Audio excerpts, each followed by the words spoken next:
Well, we made it to Butte, Montana, and if you know me, you know I'm simple, and when I think of Butte, Montana, I think pretty, like, cabins in the woods and things.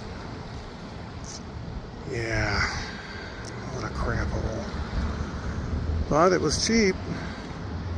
Super 8, also known as the Wyndham, under renovation. But we made it safe.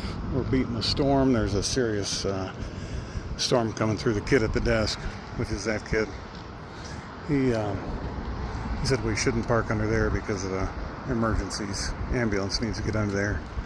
Not part of the Harley gang that came in earlier. Anyway, the storm was just over there. It's behind the Wyndham, and it's pretty dark, but he said it hailed earlier, so it should be fun.